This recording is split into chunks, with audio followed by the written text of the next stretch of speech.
जय श्री राधे, जय श्री कृष्णा। कहते हैं ना, तरुवर फल नहीं खाते है, नदी न संचय नीर, परमारथ के कारणे साधन धरा शरीर। इन्हीं सद्भावनाओं का आश्रय लेते हुए परम पूजनीय प्रातस्मरणीय बद्रिकाश्रम क्षेत्र के भागवत किंकर श्री राजेंद्राचार्य जी महाराज द्वारा संचालित श्री विष्णु भक्ति एवं सुलोचना देवी गौ सेवा ट्रस्ट निरंतर विगत कई वर्षों से दिव्यांगजनों की सेवा, असहाय वंचित जनों की सेवा एवं वृद्धजनों, गौ गंगा संत ब्राह्मण जनों की सेवा तथा भारतीय सनातन संस्कृति के संरक्षण एवं संवर्धन के लिए ट्रस्ट द्वारा निरंतर प्रयास किया जा रहा है। ट्रस्ट का उद्देश्य उच्च व्यक्तित्व का निर्माण एकमात्र शिक्षा के द्वारा ही संभव हो सकता है। इस आशय से हमारे ट्रस्ट द्वारा 2017 में रुद्रप्रयाग जनपदांतर्गत जखोली ब्लॉक क्षेत्र के ग्राम सभा चौरा में स्थायी चिकित्सा की व्यवस्था एवं आधुनिक सुख सुविधाओं से संयुक्त विद्यालय, जिसमें वैदिक शिक्षा, योग शिक्षा, तकनीकी एवं उच्च शिक्षा के अवसर प्रदान किए जाएंगे। 2017 में इसका कार्य प्रारंभ हो चुका है। अतः आप सभी महानुभावों, दानदाताओं का हम हृदय की गहराइयों से आभार व्यक्त करते हैं, क्योंकि आपके द्वारा दी गई दान राशि एवं पुण्य राशि के द्वारा ही यह संभव हो पाया है। अतः आप सभी महानुभावों से करबद्ध प्रार्थना है कि आपके टीवी स्क्रीन के आगे कुछ नंबर फ्लैश हो रहे हैं, आप उन नंबरों पर संपर्क साध सकते हैं एवं अपनी दान राशि, पुण्य राशि ट्रस्ट को समर्पित कर सकते हैं। आपके द्वारा दी गई पुण्य राशि से किसी असहाय, दिव्यांग एवं वृद्ध जनों के चेहरे पर मुस्कुराहट आ सकती है। आप सभी महानुभावों से करबद्ध प्रार्थना है कि इस धार्मिक कार्य में अपनी सहभागिता दर्ज करें एवं परमार्थ को सफल बनाएं। इन्हीं सद्भावनाओं के साथ जय श्री राधे, जय श्री कृष्णा। वो माँ वही पुत्रवती माँ है। कौन? जिसका बेटा भगवान का भक्त हो, राष्ट्र का भक्त हो, जिसके पुत्र ने अपने राष्ट्र के लिए, अपने धर्म के लिए, अपनी मातृशक्ति के लिए, अपनी संस्कृति के लिए अपने प्राण तक दे दिए हों, वही मां धन्य है। रघुपति भगत जास सुत हो। अगर ये लक्षण ना हो पुत्र पर, ये लक्षण यदि नहीं है, तो उससे अच्छा तो गोस्वामी जी लिख रहे हैं, उससे अच्छा तो बांझ ही रहना ठीक है।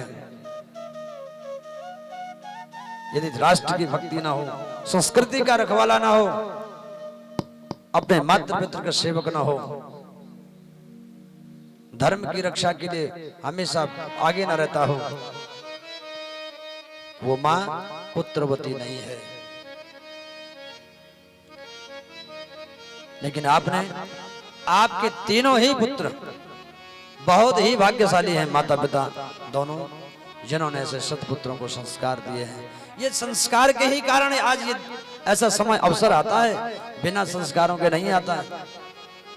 रुपया पैसा हमने देखा, आज 20 साल हो गए मुझे भी कथा करते करते, और बड़े से बड़े धनवान परिवार से गरीब परिवार में मैंने कथाएं की हैं, लेकिन मैंने जो स्थिति देखी है लोगों की, कहीं कहीं तो स्वर्ग देखने को मिलता है इस धरती पर। बहुत सारे परिवार ऐसे हैं, आप जैसे परिवार, जिनका स्वर्ग यही धरती पर दिखता है कि वाह, लोग कहते हैं स्वर्ग वहां है, लेकिन हमें तो स्वर्ग यही दिखाई दिया और नरक भी यही दिखाई दिया। इस धरती पर ही हमने नरक भी देखे।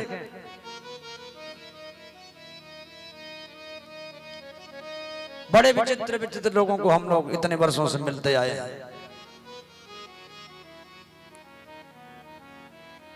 लेकिन हमेशा घर बैकुंठ बनता किससे?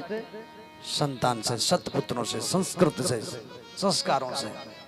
आपने धन तो बहुत कमाया लेकिन संस्कार नहीं कमाए, बच्चों को संस्कार नहीं दिए, तो वो धन ही कल तुम्हें काटने लग जाएगा, काटने दौड़ेगा धन, पीछे पड़ जाएगा, आपको परेशान करने लग जाएगा। क्योंकि सुख कहाँ है, आनंद कहाँ है, प्रेम कहाँ है? धर्म की मूल में। धर्म की जड़ में ही प्रेम है, धर्म की जड़ में सुख है, शांति है। एक सूत्र मैं आपको बताता हूं। विद्या ददाति विनयम, विनयम ददाति पात्रता, पात्रता धनमाप्नोति, धनम धर्मम ततः सुखम। पहले तो विद्या होनी जरूरी है, विद्वान होना जरूरी है। अपने कार्य क्षेत्र का, चाहे किसी भी क्षेत्र का हो, परिपूर्ण ज्ञान होना चाहिए। चाहे वो डॉक्टर हो, इंजीनियर हो, बड़े से बड़ा उसको अच्छे से अच्छा ज्ञान होना चाहिए। और विद्या के बाद क्या मिलती है? पात्रता। जब वो विद्यावान बन जाता है, उसके पास बड़ी बड़ी डिग्रियां आ जाती है, तो पात्रता मिलती है। फिर सरकार उसको देखता है कि किस लायक है ये, अथवा कोई भी उसको वो पद मिल जाता है। और पात्रताम धनमाप्नोति, पात्रता से क्या मिलता है? धन मिलता है। तो फिर धन से क्या करेंगे? धनम धर्मम ततः सुखम। धन आदमी किस चीज के लिए कमाता है? सुखी होने के लिए। मैं सुखी हो जाऊं, थोड़ा सा मेरे पास धन आ जाए, कोठी बंगला गाड़ी बना करके मैं सुखी हो जाऊं, आनंद से रहूं। लेकिन समस्या ये आ गई कि धन से आदमी साधन खरीदता है। क्या करता है? साधन जुटाने लगता है। और साधनों को जुटाते जुटाते जुटाते जुटाते इतना साधनों में घुस जाता है कि वो खुद ही साधन बन करके रह जाता है सुख का। लेकिन जीवन भर सुख नहीं मिलता है उसे। प्रेम से बोलेंगे राधे राधे। जीवन में जो व्यक्ति सुखी होना चाहता हो, सुख चाहता हो, उसे अधिक से अधिक धर्म कार्य करने चाहिए, धर्म करना चाहिए। क्योंकि सुखी केवल धर्म की जड़ पर हो सकता है। बाकी आप जितने मर्जी करोड़ों के बंगले बना दीजिए, करोड़ों के का बेड बनवा दीजिए, लेकिन आपको सुख नहीं मिल सकता है। क्योंकि सुख धर्म की जड़ पर है। धर्म करेंगे। धर्म के 4 लक्षण हैं धर्म के। वैसे तो 13 लक्षण हैं, 10 धर्मस्य 10 लक्षणम, लेकिन मुख्य तरीके से 4। विद्या दान तपस शौचम, ये 4 लक्षण हैं धर्म के। विद्या, विद्या कैसी? सा विद्याया विमुक्तये। कौन सी विद्या? जो मुक्त कर दे आपको, फंसाने वाली विद्या नहीं, मुक्त करने वाली विद्या। एक बार छोटा बच्चा अग्नि का स्पर्श कर लेता है, छोटा बच्चा पहली बार अग्नि का स्पर्श करता है और जीवन भर उससे सचेत रहता है कि अग्नि जलाती है भाई। उसको पता लग जाता है कि आज के बाद अग्नि को कभी छूना नहीं है। तो विद्या हो मुक्त करने वाली, एक बार समझ गए तो जीवन भर के लिए याद रख दिया। विद्या दान, और दान किस चीज का दान? केवल रुपए पैसे का दान नहीं, पानी का दान भी होता है, वाणी का दान भी है, अन्नदान, वस्त्र दान, अथवा जो दान की आवश्यकता जहां पर हो ऐसी चीजों का दान। मान सम्मान, किसी को सम्मान देना भी दान है। यदि आप अपने से बड़ों को छोटों को सम्मान देते हैं तो वो भी दान है, बहुत बड़ा दान है किसी को सम्मान देना। विद्या दान तपस शौचम, और तीसरी बात है तपस्या। तपस्या कैसे? माला लेकर के नहीं बैठना है। कौन सी तपस्या? जीवन में सत्य धारण करना है, असत्यता नहीं रखनी है, पाखंड नहीं रखना है, झूठी बातें नहीं रखनी दिमाग में। यहाँ पर कुछ बोल दिया, वहां पर कुछ बोल दिया, उधर कुछ बोल दिया, उधर कुछ बोल दिया, अस्तित्व खत्म हो जाता है आदमी का। एक आदमी 4 जगहों पर 4 बात बोलता है, क्या अस्तित्व है उसका?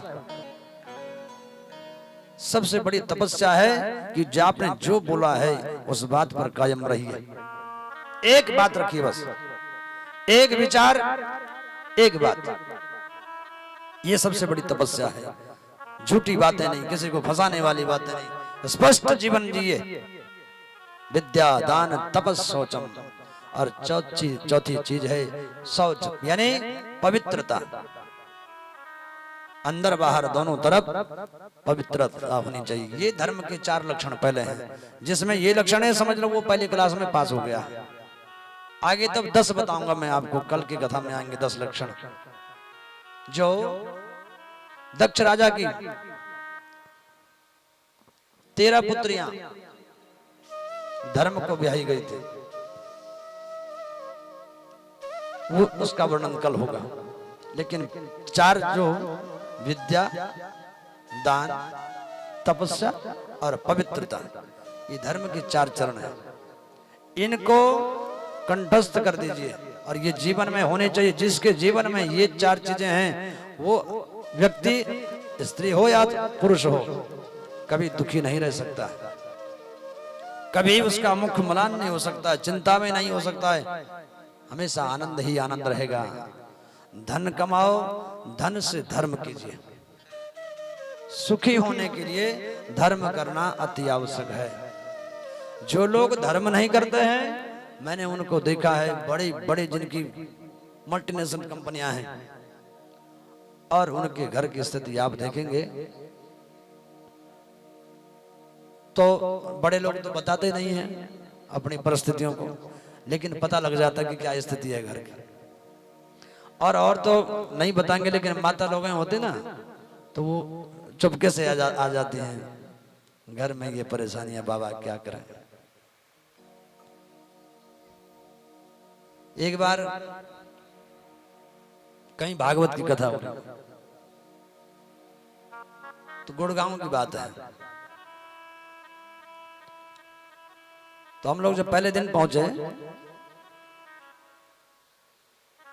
जो हमारा मेरा जो जिस कमरे में मैं था, उसके बगल में एक कमरा और था। तो मेरे ख्याल से उस मकान में 2-3 कमरे, 3 कमरों का सेट था, वो हमारे पास था केवल। रात को अचानक आवाज हुई, धड़ाम से गिरा कुछ। मैंने सोचा ये क्या गिरा है, पर लगा ऐसा है कि कोई वस्तु नहीं गिरी, कोई आदमी गिरा है, ऐसा लगा। तो उस समय तो मैंने ज्यादा, थोड़ी देर नींद खुली थोड़ा, लेकिन मैंने कहा कुछ ना कुछ तो गिरा है। सवेरे उठे तो हमारे रसोईया के साथ, मैंने कहा इनको पूछना कि इस कमरे में क्या रखा है। यहाँ आवाज हुई रात को, तो वो आए बाद में, बोले वहां तो बड़े लोगों के बाद कथा रखी हुई घर में, वो 9 बजे उठ रहे हैं आराम से, नौकर चाकर लगे में काम करने पर। अब उठ के भी क्या करेंगे, वो किसी का मांस यहाँ से यहाँ चढ़ा है, काम तो कुछ कर नहीं पाएंगे, और नौकरों को ही परेशान करेंगे पर उठ के भी, है ना। किसी का यहाँ पट्टा बांधा हुआ पूरा, मानी घर में एक भी साबुत नहीं, हाँ साबुत नहीं एक भी, कुछ ना कुछ किसी ना किसी का हिला हुआ है। अब जब रसोईया आया बाद में, तो एक ड्राइवर था उनका, वो आया वहां, तो बोले महाराज जी क्या है। मैंने कहा इस कमरे में क्या है भाई। बोले कुछ नहीं है कमरे में, रात को आवाज हुई इसमें तो बहुत ज्यादा। तो बोले महाराज बताना मत आप किसी को, यहाँ इनके पिताजी हैं। पिताजी हैं? बोले ये जो है ना, इनको इंजेक्शन लगा के रखते हैं, यहीं रखते हैं इनको, वहां वही हल्ला करते हैं बहुत ज्यादा और गंदा करते हैं। तो मैंने कहा फिर यहाँ रखा तुमने इनको। भागवत की कथाएं घर में हो रही है और पिताजी को कमरे में बंद करके रखा है, सब दूसरी कोठी में है और पिताजी को वहां बंद कर रखा कमरे के अंदर। और अरबपति आदमी है, कम से कम उस गुड़गांव में उसकी 4-5 फैक्ट्रियां हैं, 3-3 करोड़ की गाड़ियां हैं घर पर लगी हुई, लेकिन बाप गौशाला में जैसे सो रहे हैं, यानी वो कमरा जो उसका दरवाजा पीछे की तरफ से, उस तरफ से था, बरामदा था बीच में, उधर से दरवाजा, आवाज खिड़की थी वहां पर, तो आवाज तो होनी थी फिर। बड़ी स्थिति खराब। क्या करना ऐसे बड़े लोगों का? किस कारण से हुआ ये? अच्छा, भागवत क्यों कराई? क्या जरूरत थी भागवत कराने की? तो जो वो हिले हुए थे सब, तो किसी को पूछा होगा तो उन्होंने कहा कि आपका पितृदोष है घर में। अरे तो मैंने कहा पितृदोष तो सबसे बड़ा ये है, इससे बड़ा पितृदोष भागवत क्या, तुम 1000 भागवत भी करा लो तब भी नहीं होने वाला ठीक। माता पिता को, हर बुजुर्ग हो गए हैं, माना नहीं चल पाते हैं, इसका मतलब ये नहीं है कि आप उनको, और पता नहीं कितने दिन से खाना दिया भी कि नहीं दिया, फेंक देते होंगे ऐसे दरवाजे पर, खाना तो खाओ, नहीं खाना तो जय राम जी। जब तुम अपने माता पिता की परवरिश नहीं करो तो नौकर कौन करेगा? नौकर को क्या जरूरत पड़ी है? तो जिन लोगों के जीवन में धर्म नहीं होता है उनके यही हाल होते हैं। धर्म जिनके जीवन में बिल्कुल शून्य है उनके ही हाल ऐसे होते हैं। धर्म का एक विभाग आयुर्वेद भी है जो हमें कहता है कि समय से उठिए, समय से खाइए, समय से जागिए, उचित कर्म युक्त आहार विहारस्य युक्त चेष्टस्य कर्मसु युक्त स्वप्नावबोधस्य योगो भवति दुःखः। हर कार्य युक्त करने चाहिए। वजन भी इतना उठाओ जितना तुम उठा सको, चिंताएं भी इतने ही सिर पर लेनी चाहिए जितनी चिंताएं तुम निर्भर कर सको, जिन चिंताओं का, जिन बातों का। युक्त होना चाहिए, शरीर के युक्त, जितना शरीर सहन कर सके। खाना भी उतना ही खाना चाहिए। कुछ सुंदर स्वादिष्ट भोजन बना और आपने 4 और डकार दी, पेट खराब हो गया। बिना व्यासेन विषम शास्त्रम अजीर्णे भोजने विषम।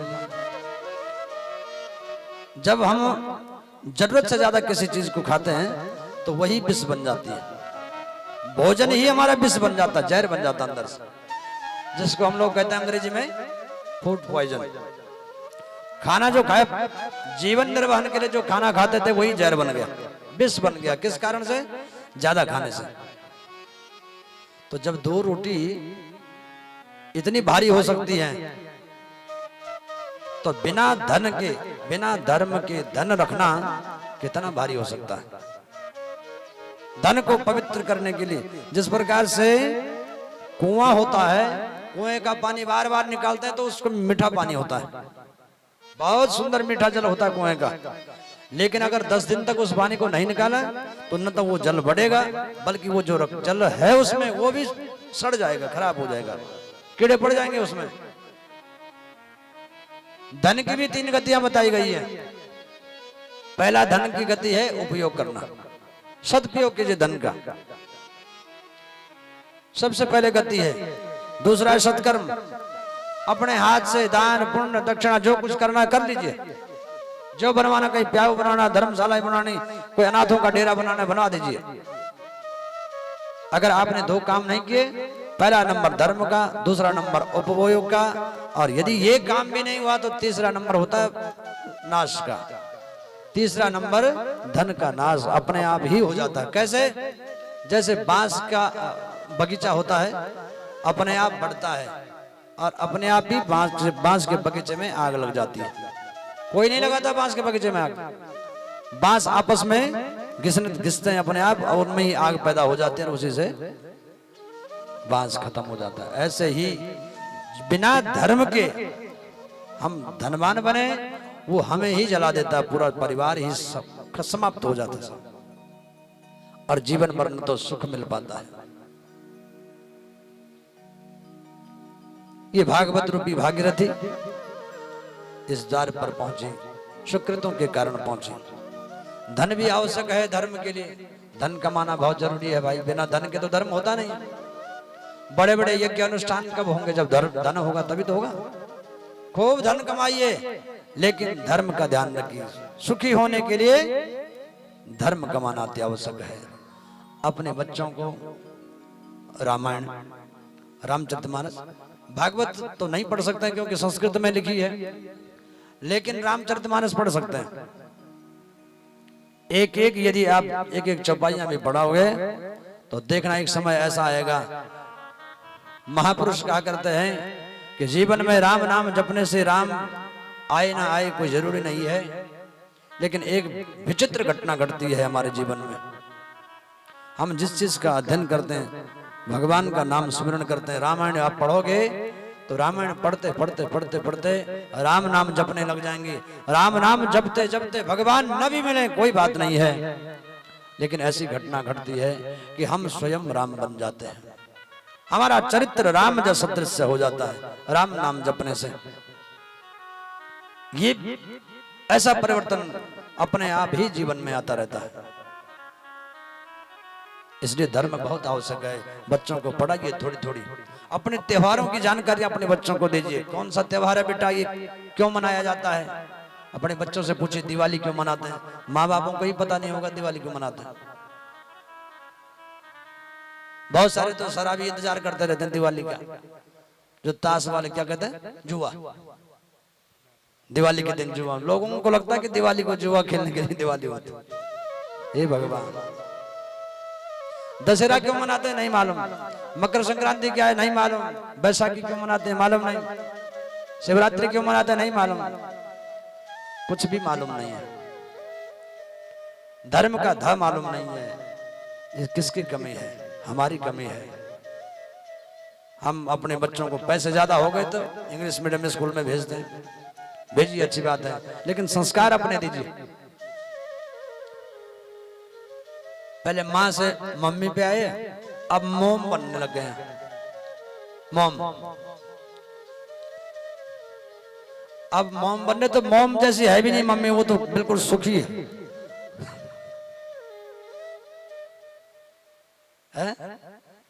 मोम जैसे नहीं है कुछ भी। पढ़ाई करते करते पिताजी को डेड कर दिया, जीते जी, है ना। बड़े बड़े लोग जो बड़े महलों वाले जो लोग हैं ना वो डैडी बोलते हैं। हमारे तो फिर भी मर्यादा ही है अभी। बड़े बड़े लोग दूर से आवाज मारते हैं डैड, हो गया डैड। और तब डैडी हो गए, 50 साल की उम्र में घुटने बैठ गए, कमर कमान की तरह झुक गई, हो गया समाप्त सब। तो इसलिए बच्चों को ऐसी शिक्षा दीजिए, धर्म की शिक्षाएं, बड़े अच्छे सुंदर संस्कार दी करके, क्योंकि आपके बेटे ने ही, उसके कंधों पर ही समाज का भार होगा, देश का भार होगा, संस्कृति का भार होगा। जब वो संस्कृति के बारे में कुछ जानता ही नहीं होगा तो क्या भार खाक ढोएगा। इंग्लिश पढ़ करके अनपढ़ माँ बापों को इंग्लिश सुनाएगा, है नहीं, है कि नहीं। इंग्लिश में बात करेगा आपसे, आपको तो समझ में नहीं आएगी बात क्या बोल रहा है। बहू बेटा दोनों इंग्लिश में जब बात करेंगे तो आप चेहरे पर देखते ही रह जाएंगे, पता नहीं गाली दे रहा है मेरे को भी, क्या कर रहा है। फिर यहां भी नहीं रहेगा, वो विदेशों में चला जाएगा नौकरी करने। वो तो फोन पे ही बात होगी, बोले अगर पेंशन वगैरह आती होगी तो आ जाएगा, नहीं तो वो भी नहीं आने वाला। बोले राधे राधे।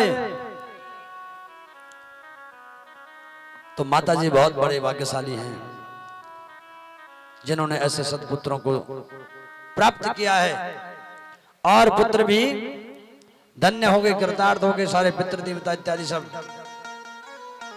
बड़े प्रसन्न होकर के सब कथा श्रवण कर रहे हैं। पितामह भीष्म की कथा में हम लोग कल थे। पितामह भीष्म ने भगवान से कहा, प्रभु मुझे उस समय की याद आती है जब आपने प्रण किया था कि महाभारत के युद्ध में मैं शस्त्र ग्रहण नहीं करूंगा। दुर्योधन को एक अक्षौहिणी सेना दे दी और अर्जुन का सारथी बन गए, लेकिन कहा अर्जुन मैं सारथी तो बन जाऊंगा लेकिन शस्त्र नहीं उठाऊंगा। दुर्योधन ने कहा मैंने तेरा क्या करना है, सारथी तो कोई भी बन जाएगा, मुझे तो सेना चाहिए। लेकिन सेना, दुर्योधन ने सेना मांगी और अर्जुन ने भगवान को मांगा। पितामह भीष्म को पता था प्रभु आपने जिस प्रकार से आपकी प्रतिज्ञा तोड़ दी आपने मेरे लिए, मैंने भी प्रण किया था यदि मैंने भी युद्ध में भगवान श्री कृष्ण द्वारिकाधीश से यदि शस्त्र न उठाया तो मेरा नाम भी पितामह भीष्म नहीं। और भगवान श्री कृष्ण ने भी प्रतिज्ञा की थी कि मैं महाभारत युद्ध में शस्त्र ग्रहण नहीं कर उठाऊंगा नहीं। प्रभु वो झांकी याद आती है जब मैं सेनापति बनकर के कौरवों की तरफ से लड़ रहा था, आपकी उस झांकी का दर्शन सामने अर्जुन के रथ पर मैं कर रहा था। लेकिन प्रभु प्रत्येक बाण में मेरी एक ही कामना थी, मैं जब भी बाण छोड़ता था तो मेरे मन में मेरे मुख से एक ही मंत्र निकलता था, जयोस्तु पांडुपुत्राणाम, पांडुपुत्रों की जय हो। प्रभु उस दिन की याद जब मुझे आती है जब मैंने बाणों की वर्षा की अर्जुन पर, अर्जुन का बाजू बंद गिर गया, मुकुट गिर गया, घुटने इत्यादि पर बाण लगने शुरू हो गए। अर्जुन घबरा करके आपसे कहता बोले प्रभु क्या करना है, चलिए। प्रभु आपने मेरे लिए अपना प्रण त्याग दिया और भगवान कूद पड़े रथ से नीचे, सारथी बने थे और रथ का टूटा हुआ पहिया था उसको उठा करके पितामह भीष्म की तरफ दौड़ पड़ते हैं गोविंद अपने भक्त की रक्षा के लिए। और जैसे ही वो रथ का पहिया उठा करके भगवान की तरफ दौड़ पड़ते हैं, पितामह भीष्म की तरफ दौड़ पड़े गोविंद, तुरंत धनुष बाण छोड़ दिए पितामह भीष्म ने।